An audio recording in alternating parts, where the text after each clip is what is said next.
নারায়ণগঞ্জে স্বেচ্ছাসেবক দল নেতা হত্যা মামলায় ৭ জনের আত্মসমর্পণ। নারায়ণগঞ্জের ফতুল্লায় থানা স্বেচ্ছাসেবক দলের যুগ্ম আহ্বায়ক মামুন হোসেনকে গুলি করে হত্যার ঘটনায় দায়ের করা মামলায় আদালতে আত্মসমর্পণ করেছেন ৭ জন। জুলাই গণ অভ্যুত্থানের শহীদদের স্মরণে গণমিনার নির্মাণে উদ্যোগ। পুরাতন বিমানবন্দরের লিংক রোড এ বিজয় সরণির মাঝখানে জুলাই গণ অভ্যুত্থান ২০২৪ স্মরণে নির্মাণ করা হবে গণমিনার। এই উদ্যোগ নিয়েছে গণমিনার বাস্তবায়ন কমিটি। এবারের বাজেট আমাদের সন্তুষ্ট করতে পারেনি, ফরহাদ মজহার।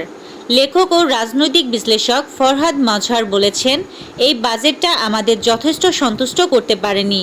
যে স্পিরিটটা আমরা বাজেটে দেখতে চেয়েছি সেটা দেখিনি। আগের পদ্ধতিতে রাষ্ট্রপতি নির্বাচনের ব্যাপারে ঐক্যমত্যে আশাবাদী এবি পার্টির চেয়ারম্যান মুজিবুর রহমান মঞ্জু বলেছেন, প্রধানমন্ত্রী ও রাষ্ট্রপতি ক্ষমতার ভারসাম্যে একমত বেশিরভাগ দল। রাষ্ট্রপতি নির্বাচন আগের পদ্ধতিতে করার ব্যাপারে ঐক্যমত্যে আশাবাদী, তবে ওই নির্বাচনে ২ কক্ষের সদস্যদের ভোট দেওয়ার প্রস্তাব করা হয়েছে। চাকরি বহালের দাবিতে ইআরপিপি কর্মীদের পদযাত্রা। চাকরি বহাল ও রাজস্ব খাতে অন্তর্ভুক্তির দাবিতে প্রধান উপদেষ্টার বাসভবন যমুনা অভিমুখে পদযাত্রা করে স্বাস্থ্য অধিদপ্তরের COVID-19 emergency response and pandemic preparedness ERPP প্রকল্পে নিয়োজিত স্বাস্থ্যকর্মীরা। এবার ১০টিরও বেশি রকেট ছুড়ল উত্তর কোরিয়া।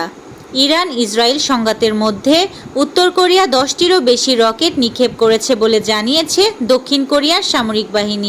সম্ভাব্য যুদ্ধের জন্য প্রস্তুতি নিচ্ছে তুরস্ক। রিপোর্ট, ইরান এবং ইসরায়েলে চলমান সংঘাতের মধ্যে নিজের সীমান্তে নিরাপত্তা জোরদার করেছে তুরস্ক। তুরস্কের প্রতিরক্ষা মন্ত্রণালয়ের একটি সূত্রে বার্তা সংস্থা রয়টার্সকে এই তথ্য জানিয়েছে।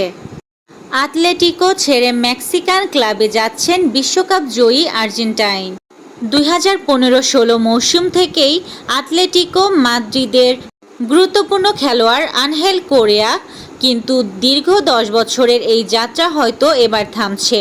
খবর সত্যি হলে ২০২২ সালে আর্জেন্টিনার হয়ে বিশ্বকাপ এই উইঙ্গার মাত্র ৩০ বছর বয়সেই ইউরোপের লিগ ছাড়তে চলেছেন।